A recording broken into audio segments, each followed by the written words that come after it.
Hello, BookTube. Sorry for the dodgy lighting, and I'm sure the dodgy sound. We have moved around here in the little book room to continue with what I'm pretty sure I should call just a random chat about books instead of my 2023 library tour. Because that's what this originally started out as being, a visual tour of my library to give me a record of what I have and don't have at the beginning of this year. And it's not that anymore. The books have been moving substantially more in 2023 than in any year that I wasn't traveling. So this record, so called, that I have made in 2023 is useless. But it's lots of fun books to talk about. Uh, and we have changed location because I'm going to continue on with the next bookcase. This is another custom made Joe bookcase. This one is a different shape than the other, but the shelves are very tall and a little bit deep. You could double stack. The original idea that I had for this bookcase was that it would be tall enough to fit anything. So more than likely what I'd be doing would be putting standard size hardcovers on the shelf and then cross stacking standard size hardcovers or trade paperbacks on top of them. But if I wanted to, I could put larger art books on these shelves and still have room on the lip of the shelf for maybe a front row of mass market paperbacks, maybe something like that. That isn't how it worked out, but this library, this room, my little book room here is obviously going to get a top to bottom refit, and when it does, that is probably what I will do. I'll bring in a whole bunch of mass market paperbacks here because there are a bunch of them that I love and I go to them all the time, and most of them are behind me on these two bookcases, but there are plenty that aren't, but could be in this room, should be in this room.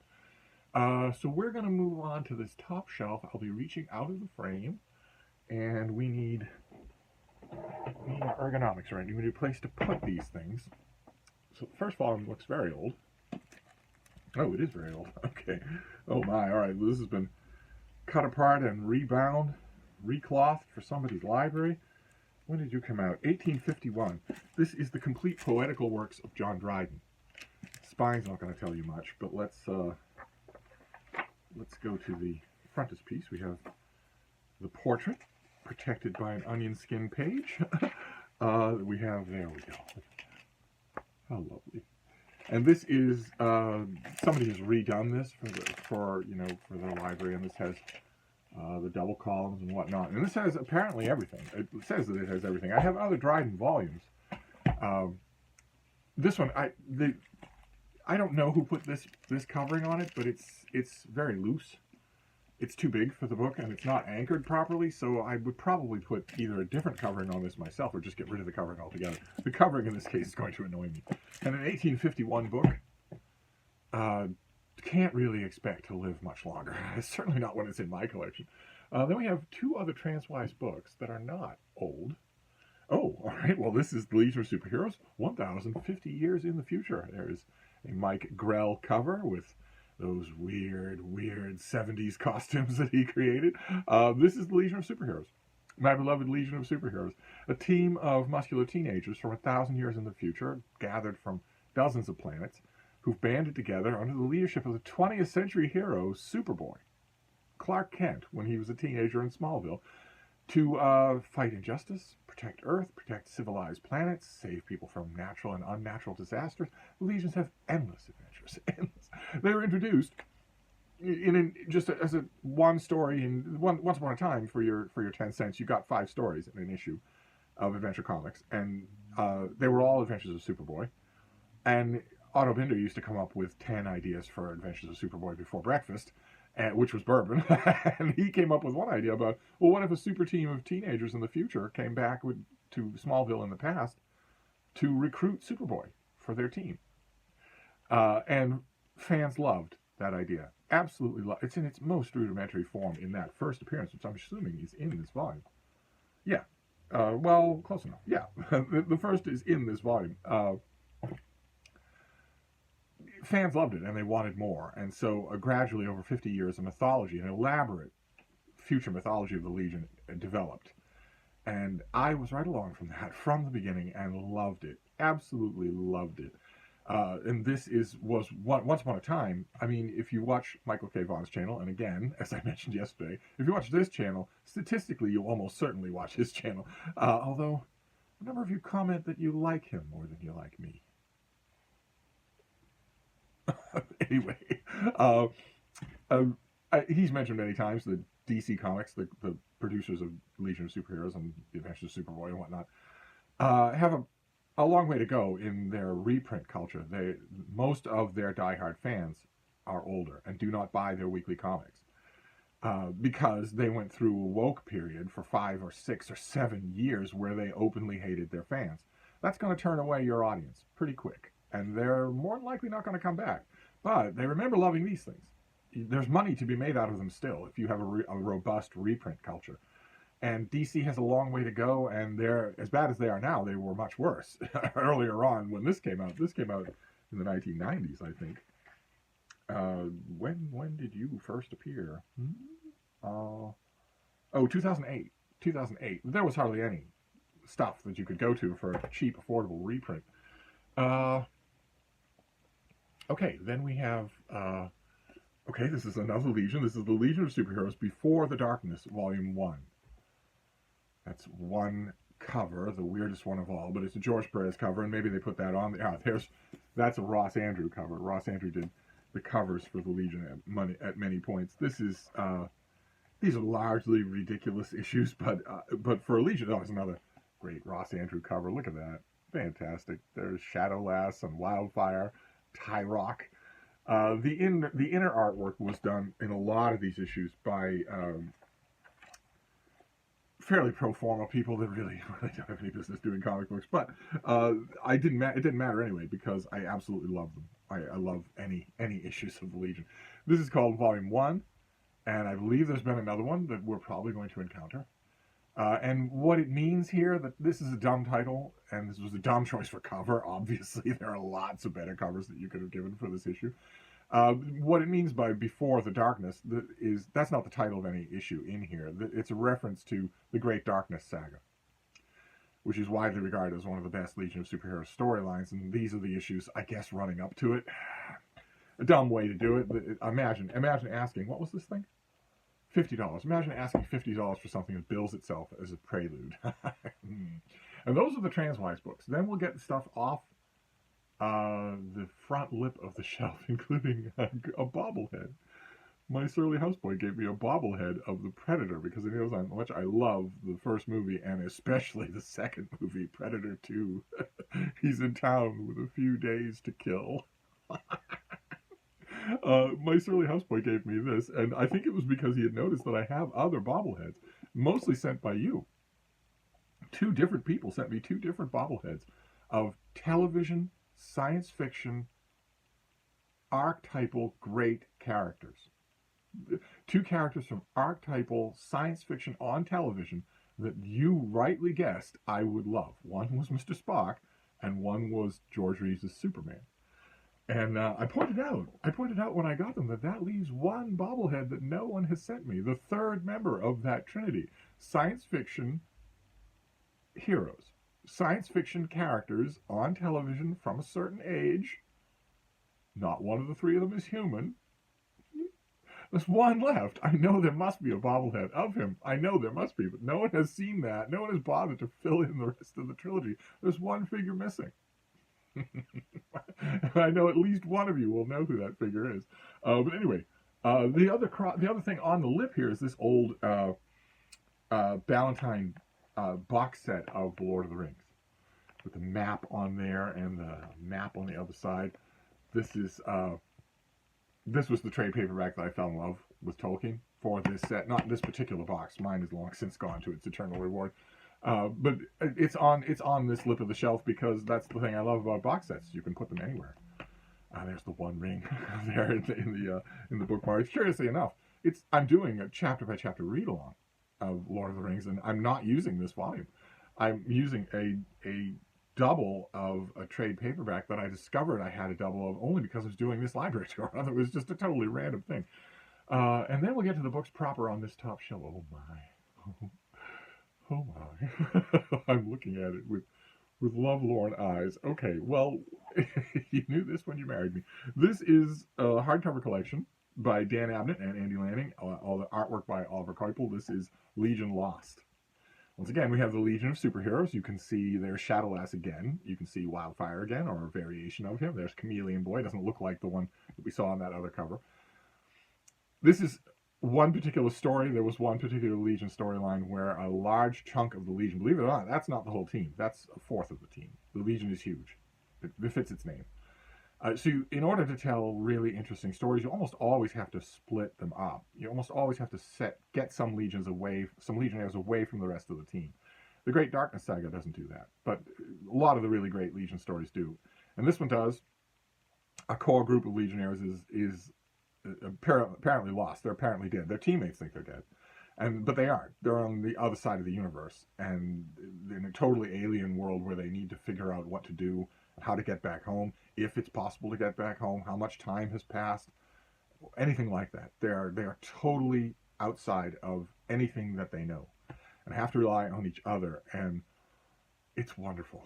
This is an absolutely wonderful Legion story. I have all of the issues, and once upon a time, DC Comics briefly did these 100-page spectacular, cheap paperback, square-bound little paperback reprint volumes. Legion Lost was brought out in two volumes, one and two of those. I grabbed it right away. I knew when I was getting the issues how much I was going to love these things, how much I was just going to love, how much I was going to reread and reread these things because of how beautiful they are, just how wonderful. Just the artwork alone is just incredible all throughout.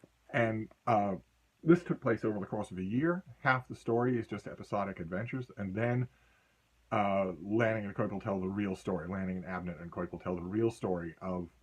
Then they build it to a central story. The first half of this year, you didn't have to read the issues in any particular order. The last half is the story of Legion Lost, and it has a humdinger of an ending. Oh my!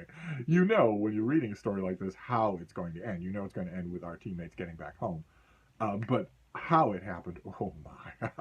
So when he was getting the original issues, I knew that I wanted to keep them. I knew that I would like them. So I was very happy when finally, after like 25 years, DC brought out the hardcover version of those. Okay, then we have another. This is all Legion. This is another Legion thing. This is going to show you what I mean.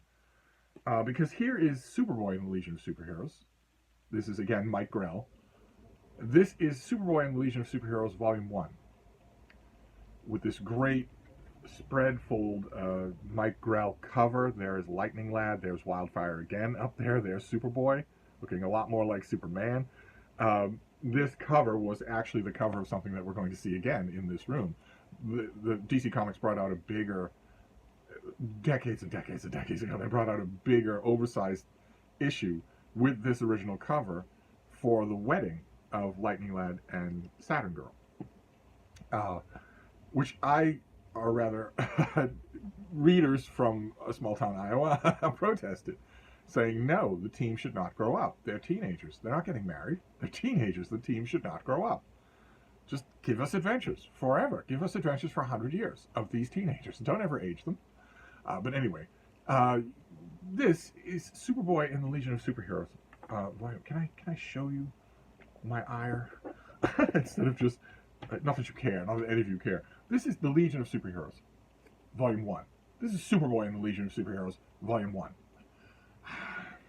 You're going to have two hardcover reprint lines for Legion reprints? No, you're not. You just don't have... The left hand doesn't know what the right hand's doing. The two people involved in these things have not even bothered to go down the hallway and talk to each other about what they're doing. The Legion should be reprinted in its entirety. Now, it is being reprinted. There are huge omnibus volumes, and there are also, once upon a time, there were individual volumes of reprints that went in chronological order, but only up to a certain point. And what then is this? Why not just continue that? But you'll see what I mean. Because that's Volume 1, and then we have Volume 2 of Superboy and the Legion of Superheroes. And for all I know, I haven't actually checked. I don't have access to a retail bookstore anymore. So for all I know, there's been a Volume 3 of this. There's Joe Stanton on the cover there. Speaking of Michael K. Vaughan, don't get him started on Joe Stanton and EC Comics stuff. The less he says about it, the better. They're one living fan. But this is just great miscellaneous Legion adventures all throughout. Another big volume. But why it's being done this way, I don't know. It's scattershot. You have this thing, which appears to be something else. There's another volume after this that appears to also be before the Great Darkness. Then there are these two volumes of Superboy in the Legion of Superheroes. And then there are those big omnibus volumes that are reprinting everything in chronological order. It's all over the place. It should be uniform. First a hardcover and then paperbacks. But The first big omnibus volume of Legion reprints, which I think we'll get to in this room, it came out, and then a year or two later, there was a paperback that split off a part of that one volume. I don't think those paperback volumes have continued for the fans who can't afford a $100 hardcover. Anyway, then to finish out this shelf, we have more Legion because once upon a time, DC Comics had an archive editions, and they were pretty industrious about it. They stopped. They don't make archive editions anymore, and as far as I know, some archive editions are expensive now to find secondhand. And when I saw the archive editions covered everything, all of Superman in all of his titles, all of Batman in all of his titles, all kinds of Golden Age figures, all kinds of war comics that, again, only Michael K. Vaughan reads and likes, all kinds of Justice Society of America, Justice League of America, over and over again. And they would come out, they were about, well, let's see. They would come out and they were about $100 a piece. No, $50 a piece. They would come out and they were about $50 a piece. That was a lot of money back then. A lot to ask of a comic book fan. There weren't many things like it. Marvel Masterwork series was out at the same time and was sort of like it. And so they would come out with, volume 10 of the Caped Crusader or the Dynamic Duo or Batman or Detective Comics or Action Comics. And it would come out, it would go to comic shops, a good comic shop would get a couple of copies, they would sell, and that would be that. And then they came out with the first volume of the Legion of Superheroes, which has, the point I'm trying to make about the Legion here, but I don't think anybody would dispute. I think even comic book fans who don't like the Legion of Superheroes will admit this, probably with scorn in their voice, is that Legion fandom is on a next level. It's on another level from any other comic, Marvel or DC. Legion fans are fanatical. And I'm one of them, and I freely admit that. And as soon as we saw that the archive editions were going to do the Legion, suddenly that same comic shop would get 2 copies of the archive edition of Legion of Superheroes Volume 1, for instance, and those 2 copies would sell to 2 people in half an hour. And the next 3 days would feature 10 people every day coming in and saying, I heard there's a Volume 1, can you get one? I heard there's a Volume 1, can you get one? They sold, in other words, as all Legion things do, 10 times more than any other DC reprint, including your precious Batman, who's not on the Legion and who isn't remembered by them. Okay, he's not on the Legion, and the Legion takes place in a future in which he's not even remembered. If any one of them, maybe Cosmic Boy is a bit of a fan of 20th century Earth history. Maybe he knows Batman as a pathetic, non-superpowered vigilante of some kind. They remember Superman, and they love Superboy. And look at that. This was Legion of Superheroes Archive Volume 1. Came out in stores. It was $50. And you comic book fans of a certain age will know, but the rest of you won't know and you won't care, but you're not going to care about any of this. That is an original Curt Swan cover. Those are our heroes. We saw them in the very first volume there. Not done by Mike Grell, but done by Curt Swan. In other words, genuine anatomy instead of whatever Mike Grell draws. Those are the founding 3 members of the Legion of Superheroes. Saturn Girl from Titan, who is a telepath. And in these early issues, that means she can read your thoughts, but she can't do anything else.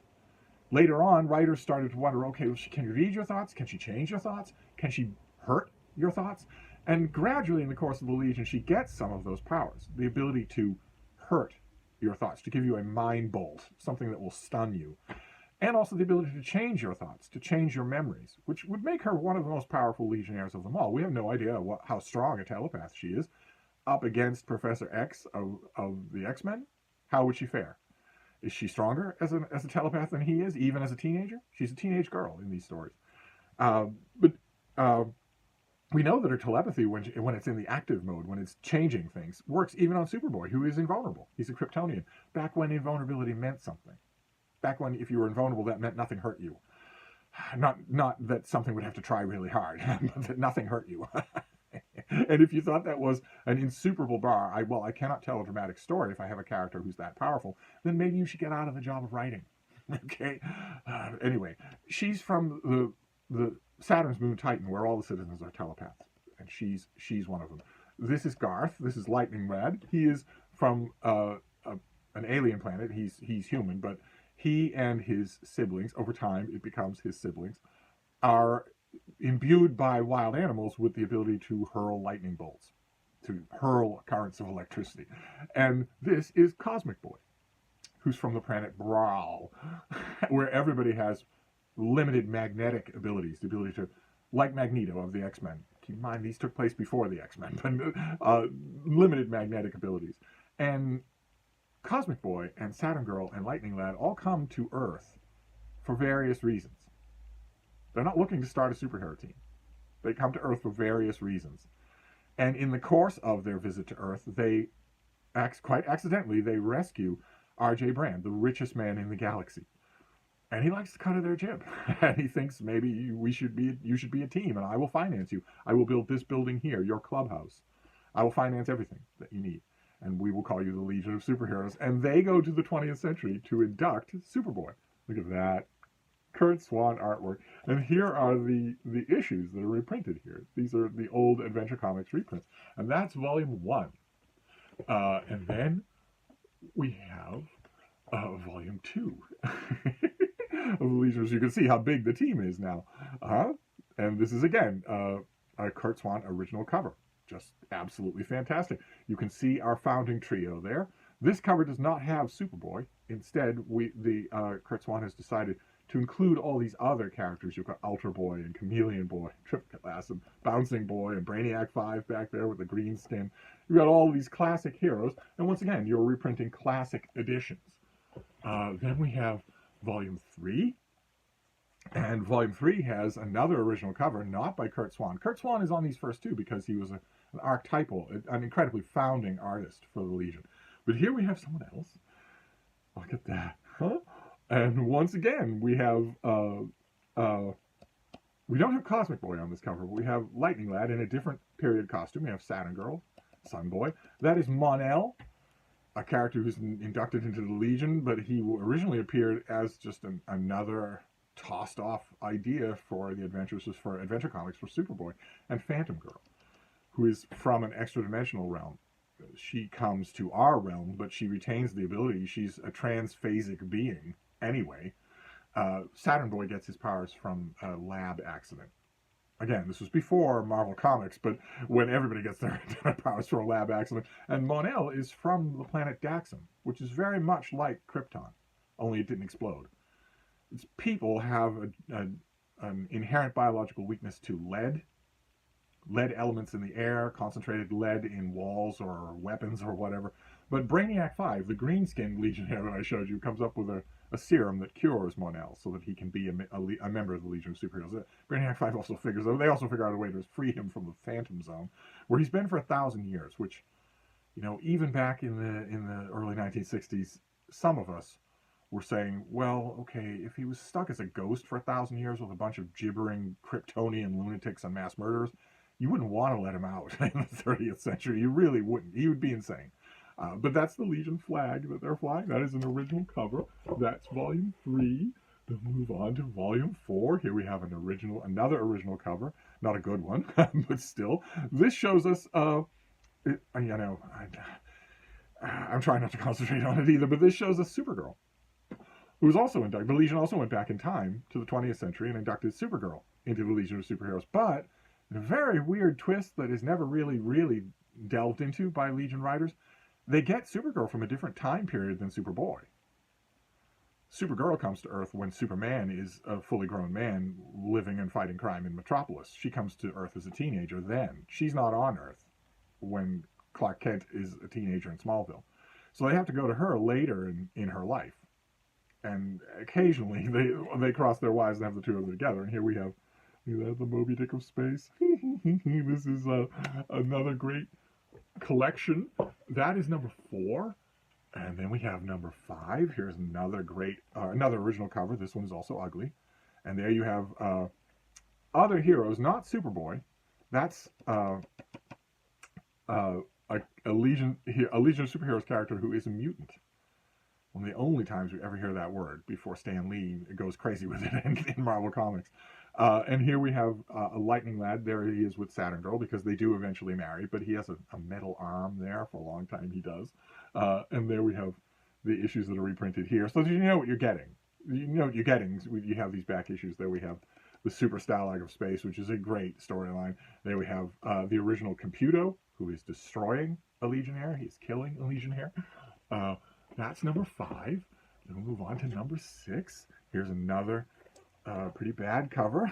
There is Superboy has made a return to the cover. There is Bouncing Boy in the middle. He gets his powers from a serum of some kind that makes him into a big blob that can bounce all around. That's not his natural shape. He doesn't look like that when he's not in his Bouncing Boy form. It was only a long time later, decades and decades later, that Legion writers realized that maybe that makes Chuck Tane, that maybe that makes Bouncing Boy pretty powerful. If is he largely invulnerable when he takes this form? I mean, can he really be a kind of human wrecking ball? And once they started characterizing him that way, it made a lot more sense. And we have the issues that are reprinted there. That's number 6. A lot of you are thinking, well, okay, we get the point, but we're going to go on through everyone. Then we have number 7. This is Legion Archive Volume number 7. This is probably the most expensive one to get in really good condition in the secondhand market because that is a Frank Miller cover. Frank Miller, the legendary creator of Batman Dark Knight Returns, the artist and writer on a great run on Daredevil, a whole bunch of the creator of the 300, the graphic novel was made into the Zack Snyder movie.